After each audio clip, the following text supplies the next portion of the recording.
like to call this September 16, 2020 City Council meeting to order and turn to the Commissioner Buck. Good evening, everybody. Welcome to the joint session. And I'd like to also call our Lane County Board of Commissioners meeting to order for September 16th, 2020. I want to thank you all for joining us in this remote meeting format that we're using in response to Governor Brown's Stay Home, Save Lives. The format enables us to meet, hear from the community, and take care of business while keeping everyone safe. Anyone wishing to access the meeting can do so by watching the live stream available on our website, the broadcast Comcast Channel 21, or by following access instructions listed for this meeting on the public webcast and meeting materials webpage. If you join the meeting via computer, device, or phone, your microphone, webcam, and phone are automatically muted when you enter the meeting as an attendee. There is one public hearing on tonight's agenda. For those wishing to testify, please raise your virtual hand to join the speaker's queue in one of two ways. For those viewing the meeting on a computer, laptop, or other device, click once on the blue hand icon. For those listening to the meeting on a phone, press *9. Requests will be accepted until the first person to testify begins speaking. The meeting moderator will unraise or disallow any requests to speak that are made after the deadline. When the hearing begins, our meeting moderator will announce two speakers' names at a time. When it is your turn, the moderator will announce your name and unmute your microphone. You will have 3 minutes to speak. And with that, I will turn to Matt Rodriguez to introduce tonight's topic. Good evening, Mayor, Council, and Commissioners. Tonight, the Eugene City Council and Lane County Board of Commissioners are holding a joint public hearing to consider a city-initiated refinement plan update for the airport master plan. While the Eugene Airport property is located outside the city's urban growth boundary, it is within the Metro plan boundary. Due to this location, land use regulations for the airport property are under Lane County jurisdiction, and adoption of the refinement plan for the city-owned facility necessitates both governing bodies. With that, I'll turn it over to Dan Halverson with the Eugene Planning Division for a short presentation. Thank you. Thank you, and good evening, Mayor, City Council, Lane County Commissioners. I'm Dan Halverson, Senior Planner with the City of Eugene Planning Department. As you heard, tonight's hearing is the adoption of an airport master plan. We'll begin this evening with a brief presentation from the Eugene Airport staff. I'll turn it over to Catherine Stevens from the airport, and she can begin. All right, thank you, Dan. And thank you, Mayor and Councilors and Commissioners. I appreciate you having us this evening. I'm going to turn this right over to Stephen Domino. He is a senior planner with the Northwest Mountain Region Aviation section of RS&H. RS&H is our architecture and engineering firm of record, and they did an absolutely outstanding job of working with us throughout the entire airport master planning process. And I'm going to just toss it right to him so we can get going on it. Steve? Thank you.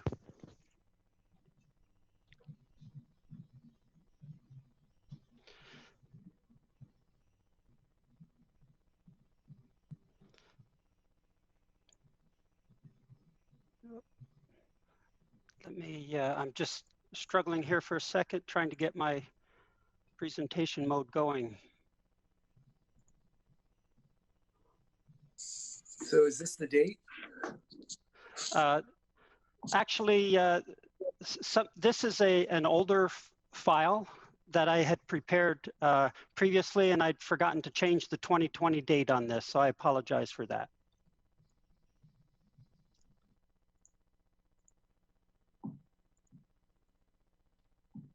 So observant, Joe. Who said that? Alan. Oh, you getting back? Ah, okay. I apologize for the delay. At the beginning of the master plan, there were a number of goals that were established. The airport had experienced a a number of years of significant growth at the airport, and they needed to understand how those changing conditions affected the need for future facilities and what needed to be developed for short-term as well as long-term.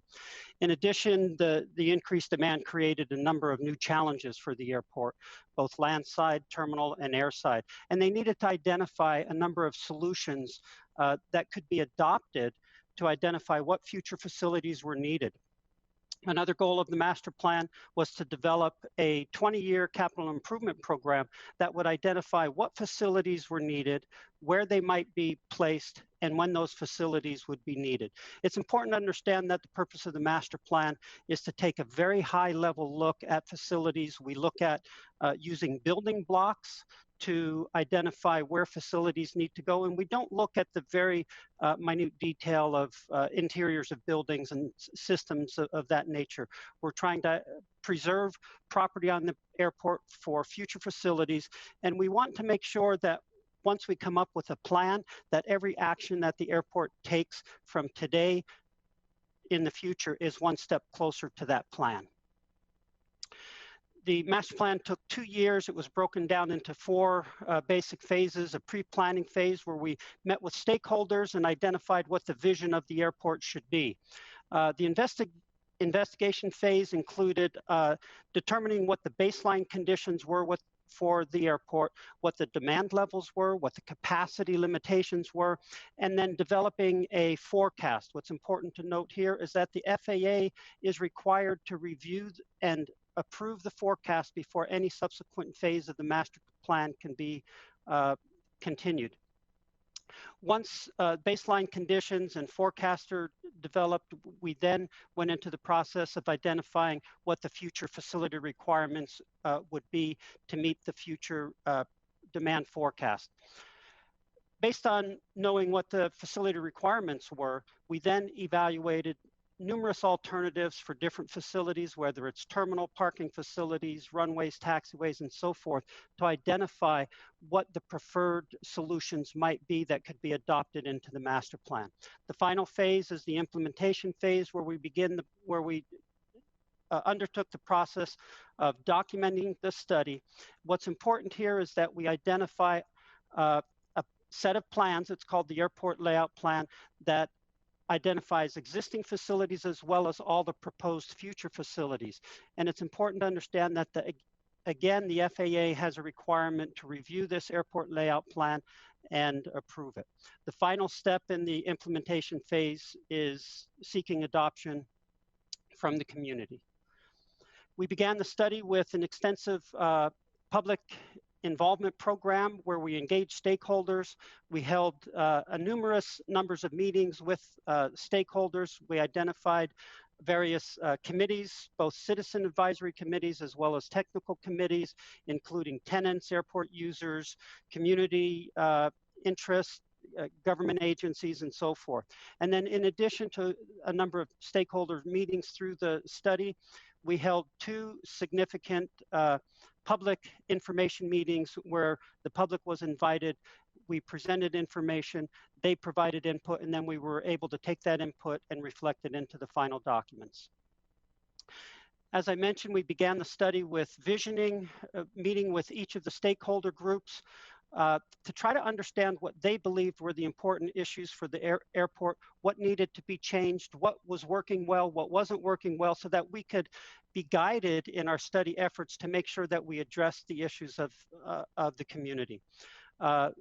A number of issues were identified: how the airport would be configured for commercial as well as general aviation facilities. Taxiways needed to be corrected because of a number of deficiencies and not meeting FAA standards. Terminal needed to be expanded simply because of the extensive growth that was occurring. And there was tremendous demand for landside facilities, both access and parking, rental car expansion, and as I mentioned again, integration of general aviation facilities with the commercial development. And then the last issue that was identified was air cargo expansion. What was important is that we wanted to make sure that the master plan was integrated with the regional plans. And so we reviewed each of these regional plans to make sure that our study and our recommendations were consistent with the recommendations in this plan. As part of the master plan, it was prepared through the lens of sustainability. And what we did is we wanted to make sure that all of our recommendations were going to be made in a sustainable manner that would reduce impact on the environment. There were several specific studies that were included as part of the study, evaluating the recycling program that the airport had, identifying how that could be improved, doing an energy audit of the airport systems, making recommendations of how to decrease the carbon footprint. Also, we conducted a solar feasibility study. One of the elements that we needed to evaluate was how the airport growth might impact noise on the community. And then another part of the study was to develop an economic development study that identified where the airport could develop future facilities to meet the needs of the community as the community continued to grow. The first step of the master plan began with an inventory where we identified the baseline conditions for all of the facilities at the airport: terminal, general aviation, support facilities, fueling, a number of facilities that needed to be improved in the long term.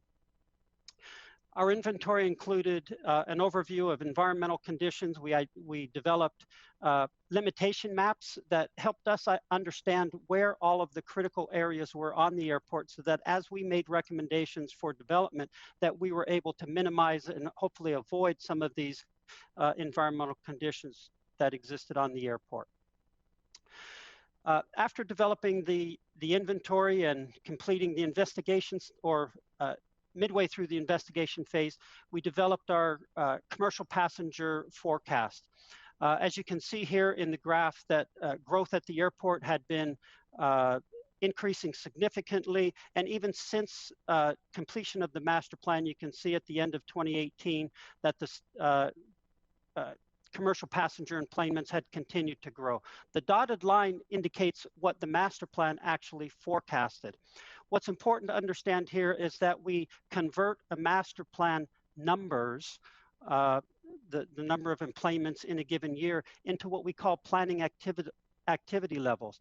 So the important thing is that we don't plan facilities based on reaching a certain level of activity in a certain year, but we identify what facilities might be needed when certain planning activity levels are reached. And it doesn't matter when those planning activity levels are reached.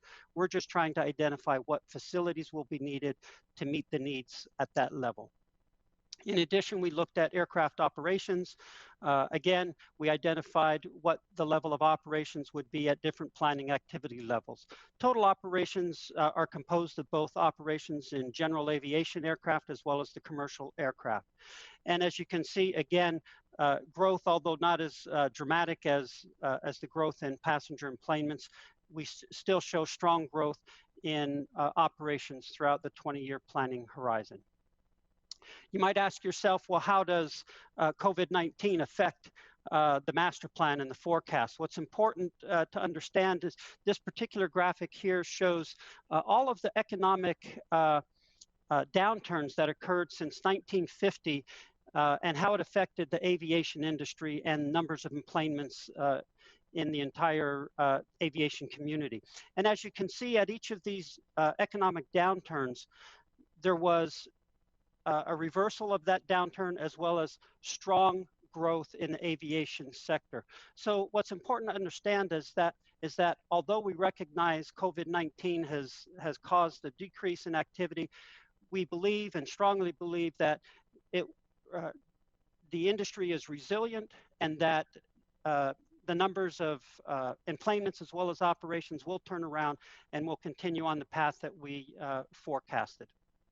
Again, what's important to note is we don't know when it's going to occur, but our master planning is tailored to identifying what facilities are needed when planning activity levels are reached. After developing our forecast, we identified numerous areas where facilities were deficient. These included the runway protection zone, needing to acquire some additional property, some minor property, reconfiguring taxiways that are remnants from previous airfield layouts, expanding terminal facilities, relocating fuel farm facilities that were not in the best location, trying to identify solutions for congestion on the curbside, as well as expanding both public parking, overflow parking, and rental car facilities, and then identifying how future maintenance facilities for the airport and where what their needs were and where they can be located. Based on the investigation phase, we took all of that information and tried to identify what we believed was a general land use, future land use moving forward. And as you can see in this picture, what we're trying to do is segregate both commercial operations from the general aviation operations.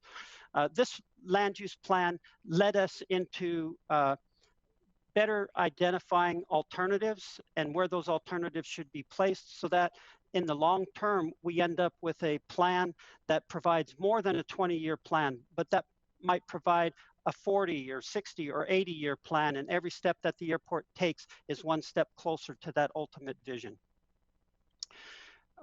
For each facility at the airport, and this is just one example where we looked at terminals, we identified any number of alternatives. In some cases, we might have examined 12 or 15 different alternatives to identify the best solution for the airport. We did alternatives for terminal, for landside, for parking, roads, runways, taxiways, and in every case, we tried to identify the best alternatives for the future. We ultimately combined all of these different alternatives into what we developed as an ultimate airport development plan. What's important to understand in this graphic is that this graphic doesn't represent a 20-year build out, but represents a potential long-term ultimate build out of the airport, perhaps in 80 years. And again, the key is take incremental steps that are one step closer to this ultimate development plan. We completed our master plan by developing a capital improvement program. We break that capital improvement program into what facilities are needed in each planning activity level. Planning activity level represents what might be needed in the first 5 years.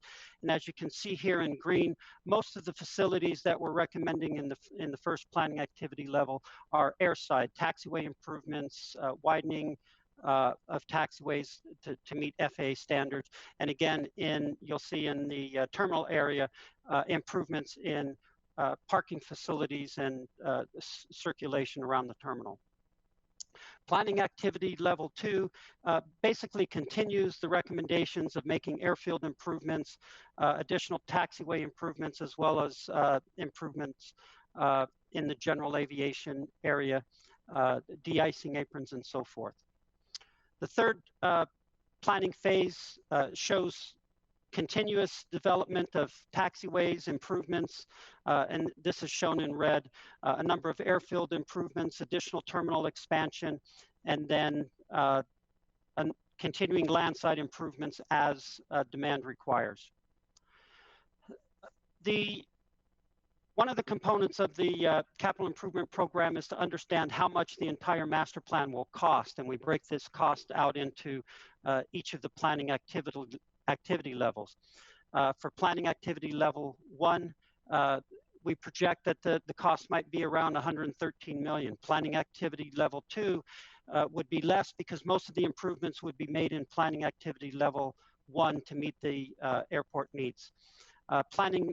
Activity level 3, again, is a big period of growth for the airport. What's important to understand about how these projects are funded is that it's all paid for by user fees, aviation fuel tax, and airport revenues, and that no local tax dollars are used to develop the airport. In the end, we ended up with a 20-year plan that actually provides guidance to the community for beyond the 20 years. The plan is aligned with the local and regional plans, and it updates and refreshes and replaces the previous master plan so that you have a vision for the future. We would recommend, based on the project and coordination with the community, that you adopt the master plan.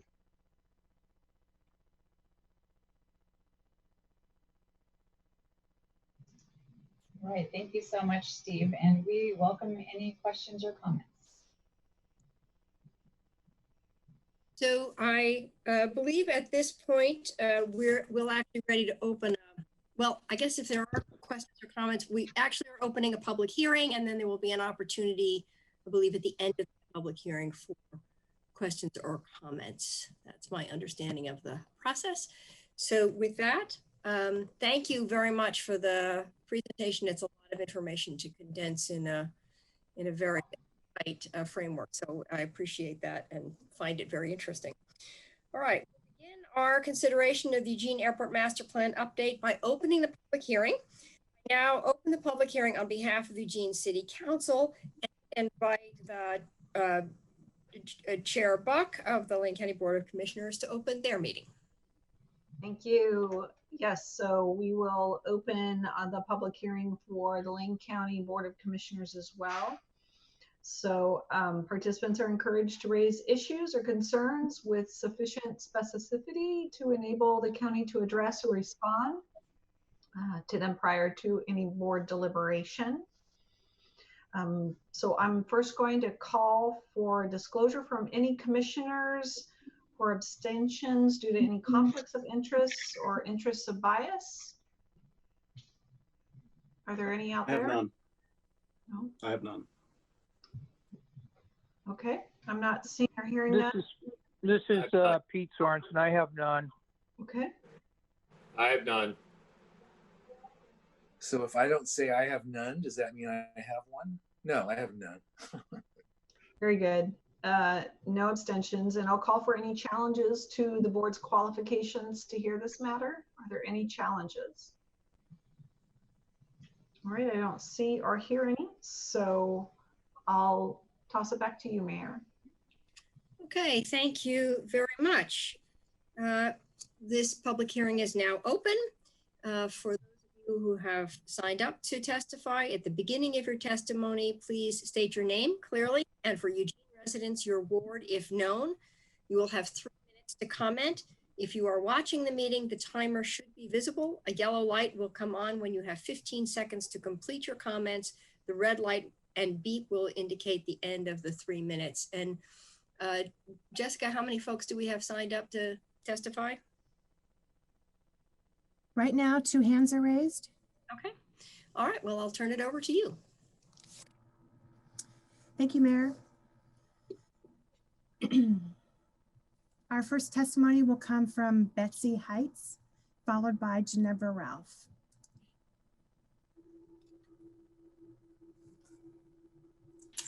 Good evening, Mayor, City Councilors, and County Commissioners. I am Betsy Hitz. I reside in Eugene in Ward 1. This testimony is a shortened version of the email I sent to all of you yesterday. Thanks, Mayor Venice, for acknowledging the receipt. A September 2019 article on the Eugene Airport Master Plan focuses on improvements to handle expanded air travel. Since then, COVID-19 has slowed air travel considerably. I suggest that during this pause, the City and Council could include in the Airport Master Plan a focus on the myriad ways in which carbon emissions associated with air travel into and out of Eugene, Lane County could be reduced over time. I propose that Goal 13, energy conservation, of the Airport Master Plan be amended to energy conservation and carbon reduction. I would like to recommend that the City and Council require the Eugene Airport to join airport carbon accreditation. 314 airports in 71 countries affecting 44.8% of air passengers, including 47 airports in North America, are in one of 4 increasingly more ambitious phases of airport carbon accreditation. The phases are: number 1, mapping the carbon footprint; 2, reducing carbon emissions at the airport; 3, engaging vendors in lowering carbon emissions; and 4, becoming carbon neutral.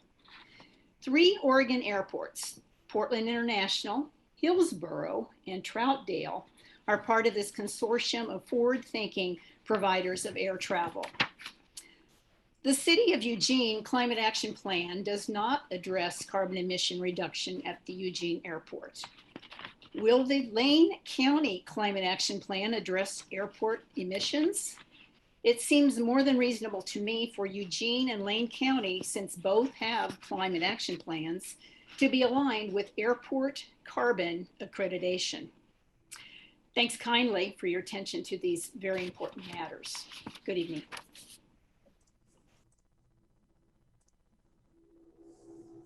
Our next speaker will be Ginevra Ralph, followed by Alan Antila. Well, good evening, Mayor Venus, Chair Buck, councilors, commissioners. Thank you so much for the opportunity.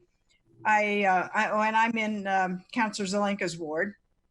I do want to say that Andrew Martz and Catherine Stevens set me straight about the difference between this master plan and what will be a more fine-grained facilities plan. But I do think it's timely to bring up an issue and plant the seed, and I don't want to miss that chance if I'm not reading the newspaper quickly enough.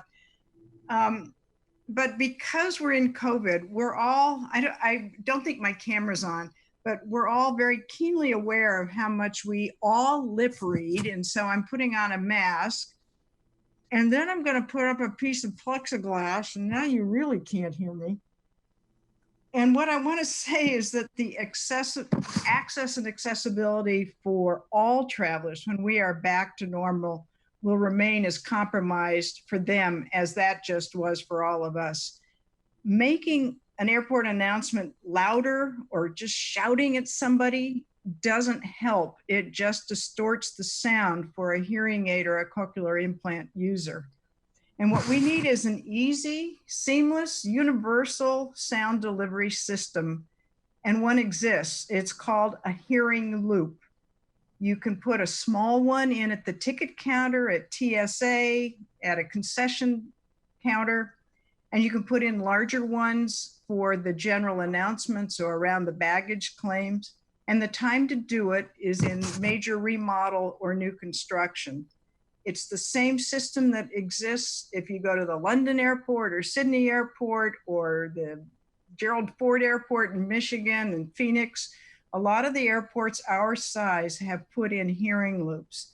And so I'm just hoping that you will make sure that we are looking at that kind of a different level of accessibility. Yes, physical, but the auditory accessibility, as well known as Eugene is for disability issues and accessibility. This is the one piece that I think we've been missing.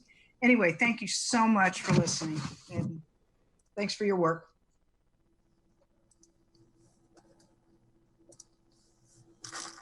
And our last speaker will be Alan Antila.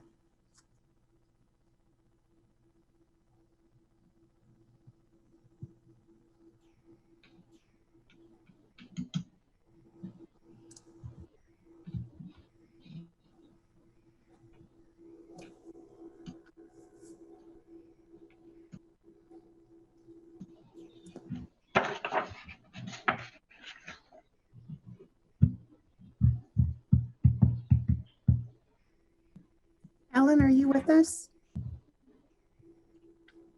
I am hearing nothing. Hello, I'm not sure if I'm coming through. My name's Alan Antilla. I am with Hearing Support Solutions. I live in Eugene. I'm also a team member of the Loop Lane County Committee with Ginevra Ralph and Sue Pritchard. I wanted to further expand on what Ginevra was just speaking about regarding hearing loops. My entire professional career, I've been an broadcast audio video engineer, and past 10 years I've been living with hearing loss, and it's been quite challenging in public places such as airports, retail counters, anywhere where there's the public gathers and there's various ambient noise, because hearing aids are great for one-on-one in quiet environments, but in public environments where there's lots of ambient noise, it's really a train wreck for people with hearing loss. So once again, an induction hearing loop, it's a universally accepted and global assistance hearing system that helps people quite easily be able to hear and cut through all the noise. And it's a tried and true technology. I thank you for this opportunity to speak about this. This is a big deal for me because of my hearing loss, and I can't tell you how many times in airports I have been unable to hear what the ticket agent has announced during the boarding process. Thanks very much. Thank you very much. Am I understanding that he was our final constituent to comment? Yes, it is. That's great. Thank you to all three of you for your testimony, for taking the time tonight. It was helpful to hear your thoughts. And with that, I will close the public hearing.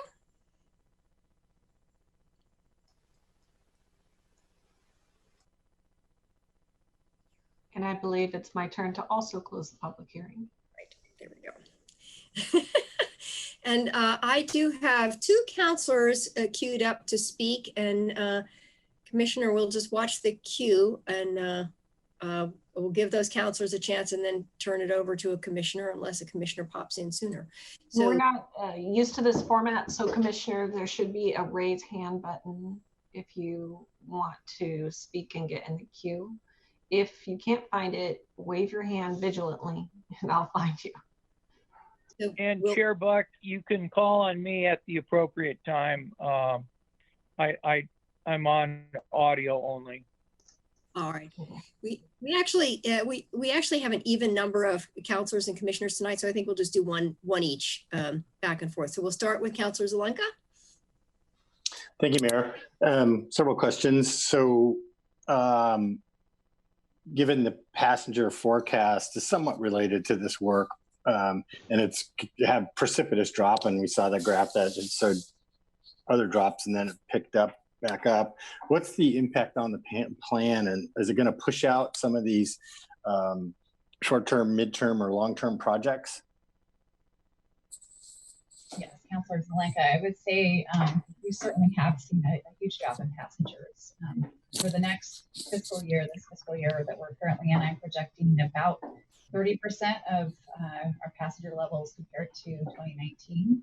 And then after that, a little harder to predict. It just really depends on how soon we come out of this pandemic. So yes, it impacts the planning activity levels, really just shifting them further out. So as Steve stated in his presentation, the planning activity levels aren't necessarily attached to a date or a year. They are when we reach certain thresholds in passenger numbers and operations and those kinds of things. So especially for things like a terminal expansion project, that would be pushed much further out. It could potentially be pushed out. I know it was initially in our capital improvement program at the end of the 5-year CIP planning period. I'm absolutely confident it will be beyond that now. Right. So does that mean we have this money in hand for the short term, the 113 million? Well, a lot of the projects that were in that first planning activity level were airfield projects. So a lot of those are just keeping up the pavement and making sure that we are bringing our airfield into current FAA standards. So as long as we continue to receive airport improvement program funding from the FAA, we will be able to continue with those maintenance projects. Right, so it's like over $60 million, over half of the short-term stuff. Yep. So those get paid for as we go, or do we have an account with millions in it to pay for this stuff? Well, so certainly the pandemic has caused some challenges. So, we received CARES Act funding, and that's mainly to keep us operationally sound. Our capital improvement program relies mostly on airport improvement program grant funding from the FAA. but there's usually a local match associated with that. We usually make that up through passenger facility charges and also airport revenues, both of which have taken a really big hit right now with the severe drop in passengers and, of course, the drop in other revenues like airport concession and parking. So this current fiscal year, that CARES Act provided 100% match on the project that's been under construction this summer, which is a rehabilitation of the middle section of Taxiway Alpha. Next summer's project is secondary runway rehabilitation. If we don't get 100% funding on that project, we will not have the match to be able to do it. So that is a very serious issue that we're looking for additional help from Congress, hopefully to be able to at least get us that 100% funding for next fiscal year as well on the capital project. Yeah, so I take it that means we don't have a balance that we can draw from to be able to. Not that much. It's a very large million. Yeah, it's a lot. So. Right. The second question I had was related to the ticket. There's two projects: the ticketing airline expansion area and the new terminal concourse, which is together 17 and 20, almost $24 million.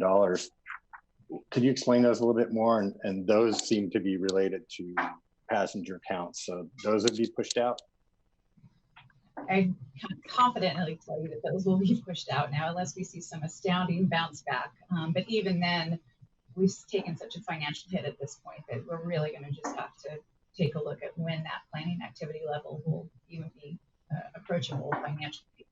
But those two projects, you know, under the 2019 passenger numbers were very needed projects just for capacity reasons. We really were busting at the seams. We had a new airline that wanted to come in and operate. It was going to be a situation where we'd have to put them in a temporary building. So building those areas out ahead of time before you need them is important. And then same for gate space. You know, we've been gate constrained and kind of still are gate constrained, mainly because the airlines want to operate always at the exact same times, the morning push and then a midday turn and then the evening remain overnight visits. So, but that's not something that we're going to be pursuing at this point.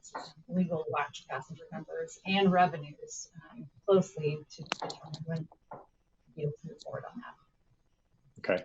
Yeah, I saw in the news the president of United Airlines said he didn't expect passengers counts to be back until late 2023. So that's a push pretty far out. I was interested in the last question I had, interested in the solar feasibility study. I didn't see any solar projects in here. In the last 5 years, for instance, solar prices have dropped to 30% of what they were. And so they're substantially, depending on when you did this analysis, it could affect that. And are these buried in there? And what's the plan for adding solar to the airport? And secondly, is the 1% for solar involved a requirement on this project as well? Well, let me just say, the airport master plan is a high level plan, and it's really very prescribed by the FAA, exactly each component you need to have. And it doesn't really get into really detailed plans, like not in the terminal building and not elsewhere. It's just an overarching plan.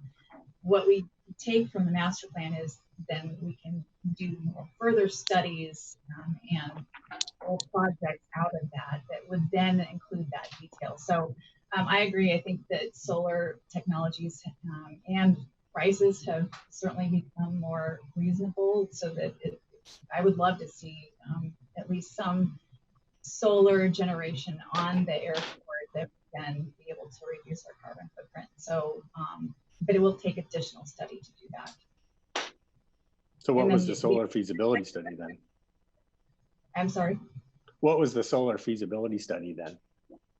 That was in the slide that Steve was talking about. If there were areas on the airfield that we could potentially put solar panels, part of what we had to look at is reflectivity, because that can, at the time, the concern was the blinding pilots were also the air traffic controllers. Now I understand the technology has evolved and that's not necessarily anymore. Right, because we have an enormous amount of rooftop capacity. Correct. Yeah. All over the terminal.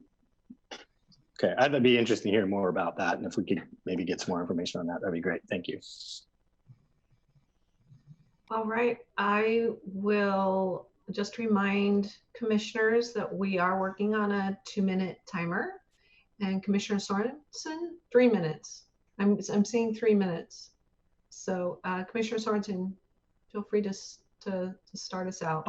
I'll just ask these questions quickly, and then I'd ask that staff just send an email to the board and to the commissioners with some of the responses to them because of the limitations on the amount of time. So I'll just ask the question, and then I'd ask that you send us back an email with more expansive answers. The first is that Mr. Alverson has sent in a request for the elected officials to ask that a clause be inserted that about the appropriate location of the airport master plan, to have the city's airport division work with Eugene Parks and Open Space on other partners to design and implement a feature or set of features that would fulfill the community gateway function as the Rivers to Ridges open space study that was adopted by the City of Eugene and Lane County Board of Commissioners. And so I'd like to make sure that that is done. And for purposes of my question, I'd like to make sure that you provide written comment on that back to the board and the City Council. My second question is that one of the public commenters said that there's an association of, I'll just say this, environmental airport managers that included several airports in Oregon in the Portland area. And I'm wondering if as part of the adoption of this master plan, we can include a section that says that the City of Eugene's airport would be a member of that group and is relying on that group to provide input on future issues concerning the Eugene airport. My third question has to do with the City of Eugene, not Lane County, but City of Eugene's climate policies, and whether or not the different aspects of the airport and its operation and the use of air transport is measured and is part of the City of Eugene's climate policies, because my understanding is that air travel uses a substantial amount of carbon, and ignoring or having the airport not part of that seems to be in conflict with our stated goals. The Lane County's climate action planning process is still underway, so I wouldn't want to bring in Lane County's policies at this time, but the City of Eugene has existing policies.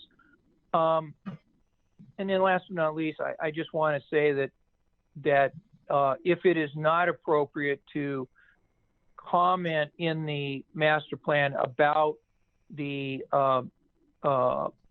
technology that improves the hearing ability of people to hear airport announcements, if that's not appropriate to put in this master plan, then I'd like to get an answer to what would be the best way for the city, if it wanted to implement this hearing loop technology.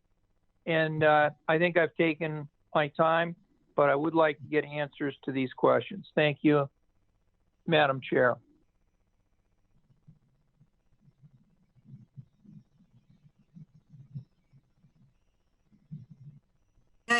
Does anyone want to respond to the commissioner's comments at this point, or should we go on?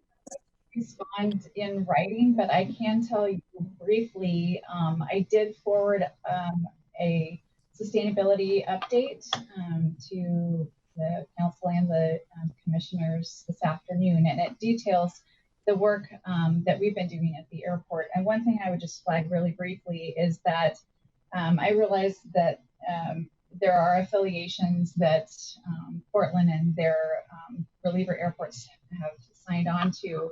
We took a look at that one, but instead we went a different route. And we actually, through a competitive process, we were selected as one of 2 airports in the nation to pilot a program for airport zero and low emissions roadmap process. So it's an airport cooperative research program guidebook that the researchers did the research, put it together, put a guidebook together, and we are now one of 2 test airports in the nation. So we're coming along nicely with that. I outlined some of the detail around that in the email that I sent to you. So I welcome you to take a look at that and kind of see what we are doing around that. And then as far as the other items, Commissioner Sorensen asked about, some things, really the master plan is in its final format, but I think some of these issues should be addressed in other ways. And certainly the hearing loop program is something that we have wanted to do. We've really looked into it. As Ginevra said, it's really something that you do during a major construction project because it takes quite a lot of planning and coordination. And when you're tearing walls out, that's going to do it. But there are some smaller ways that we can test the system. And so that's really something that we would look at to do right now, is to start small and test a few things and see what works, because sometimes there's interference that you need to learn about before you make a major investment. So I think those are things that we can do right now and not having to wait for a major construction project to do. Great, thank you so much. And Councilor Sarette, you're up. Thank you, Mayor. Thank you for the presentation. In spite of the COVID pandemic, I'm excited to see us looking to the future and preparing for a future, even if it's going to be pushed out in terms of a timeline. I think we still will have air travel come back to some level once we get through this. So I guess I had a question, I think probably for the city attorney, but maybe Catherine can answer the question. If given that both bodies, the commissioners and the council, are each going to have separate days that they vote to adopt this master plan, if we were to amend the plan in our session, what would be the process for reconciliation? I know that I'm going to if Emily Jerome is available, I'm going to let her pop on and speak to this. And I also know that the county commissioner, or I'm sorry, county council Andy Clark may want to speak to this as well. Is she there? Yep. Oh, there she is. There we are.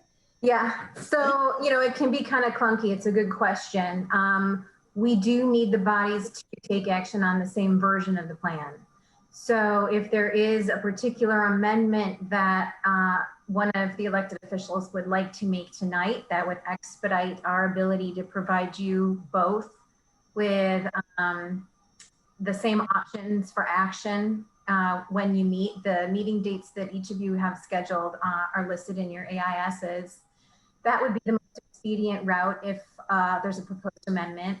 If not, then we will just kind of ping pong back and forth. The effective date that we've provided in the ordinances for both bodies is contingent upon the other one taking the same action. So we don't get in a situation where, say, the city of Eugene approves the plan and then the county approves the plan with an amendment. So not a great, a clean way to get it done, but that's how we would do it. So I would urge you, if you're hearing from staff that actually the plan isn't the best place to move forward with these issues, it would be more expedient and more straightforward to deal with them in a way that didn't require both bodies' actions like this.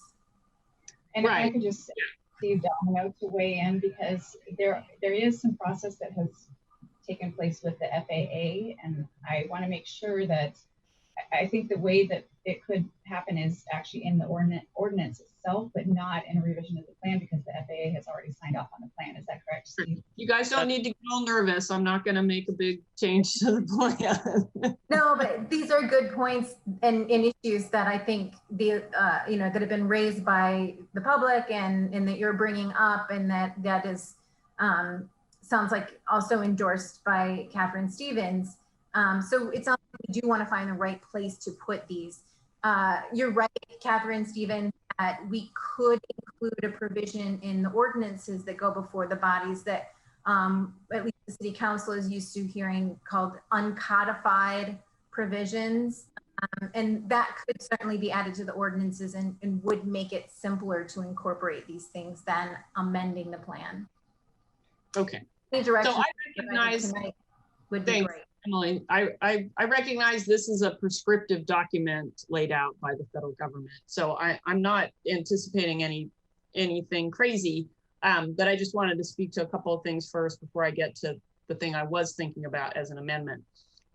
So I appreciate the public input that we received via email about looking at the Rivers to Ridges plan and identifying working with Parks and Open Space and the airport, connecting around that for the gateway designation. That's not part of the airport master plan, but I'm just expressing interest in that as a potential future thing for us to consider.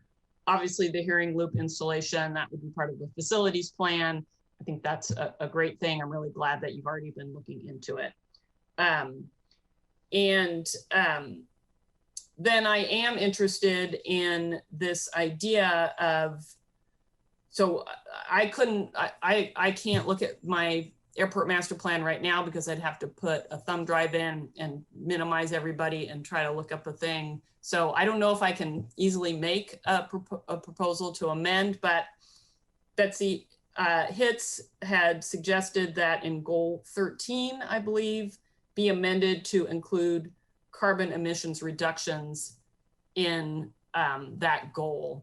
So if staff was able to help me ensure that I'm identifying the correct part of the airport master plan, I would make a motion to amend the plan to have goal 13 include a reference to reducing carbon emissions. So Councilor Surratt, I can address that. Sure. And I think it was maybe a misunderstanding. The airport master plan document does not actually have goals stated. Okay. I think goal 13 is actually the Oregon statewide planning goals and guidelines. Gotcha. So it's not a revision that is relevant to the airport master plan, but it could be relevant to goal 13 for the state planning goals and guidelines. And that's when she was saying it, I was thinking about the land use planning goals and wondered if that's what she was referring to. Okay, I appreciate the clarification, and I will withdraw my proposed motion, but I think you get the point about my interest in the sustainability of our airport. So thanks. Commissioner Burney.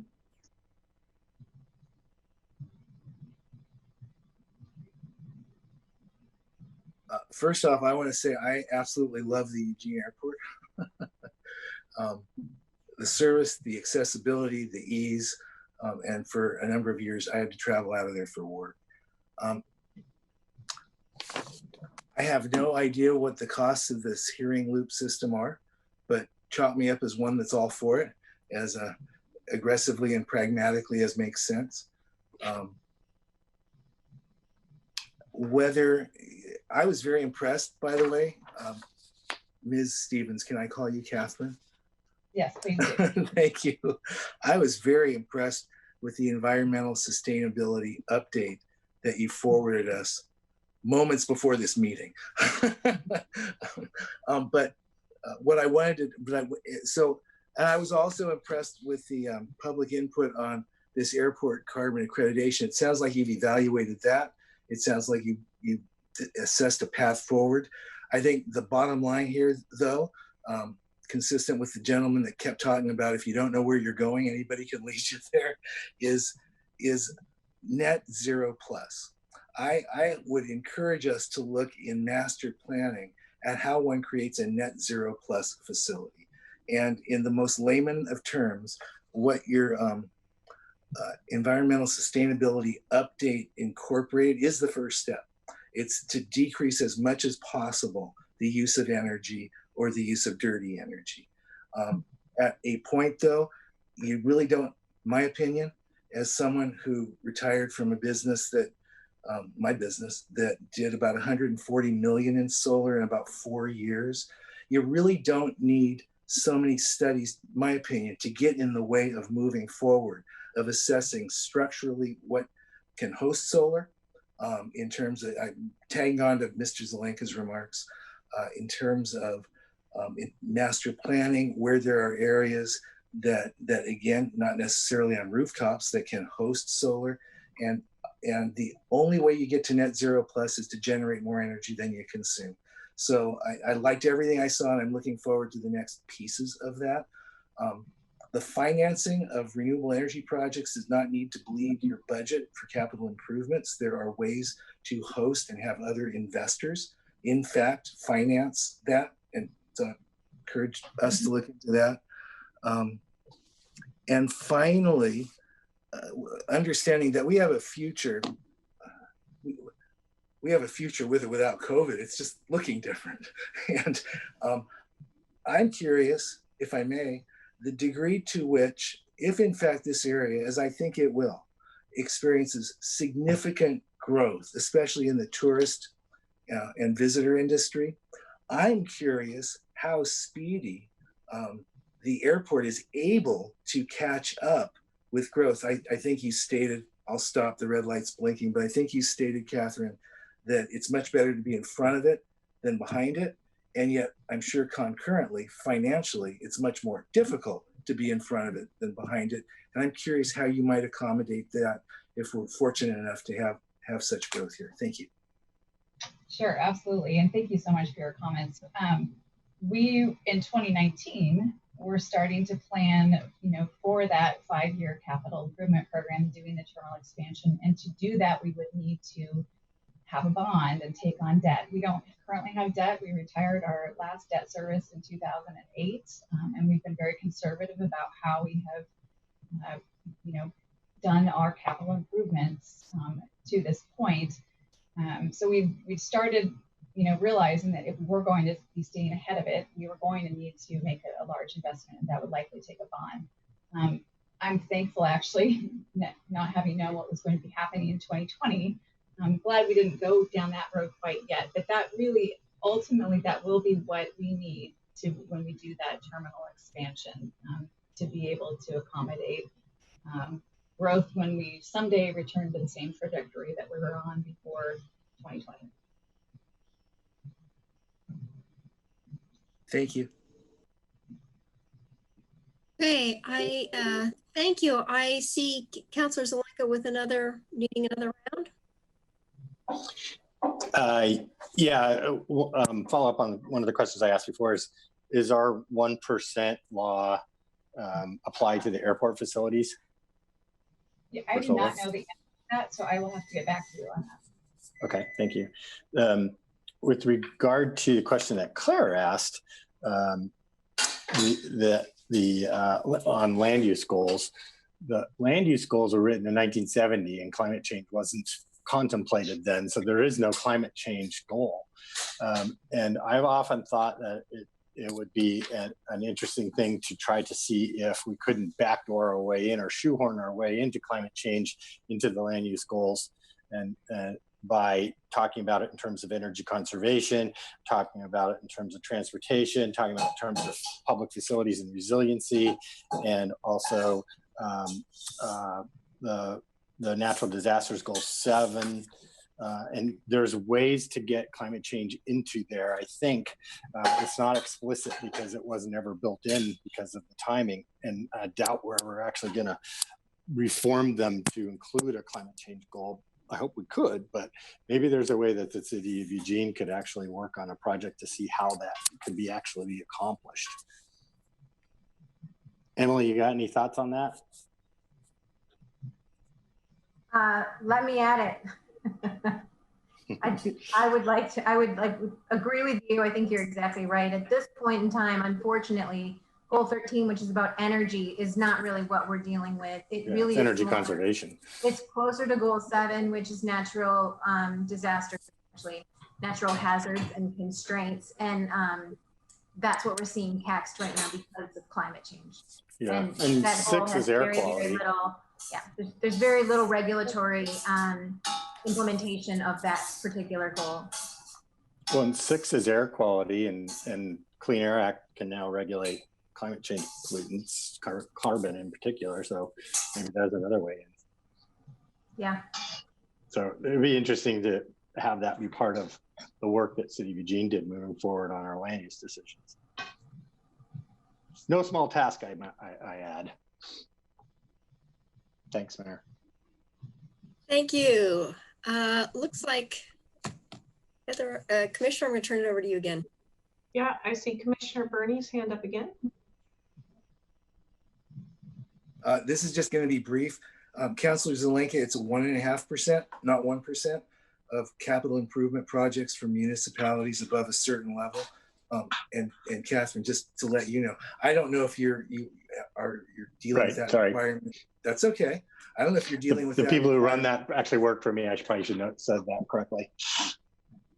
Well, in that case, you're not excused. At any rate, Lane County has actually, for large construction projects, looking at that as a floor, not a ceiling. So when I looked at the quote, Catherine, under your email, I decided this is something that you're going to grab onto. And I just wanted to clarify Mr. Zelenka's remarks regarding that minimum for municipal projects that I think are over X million dollars.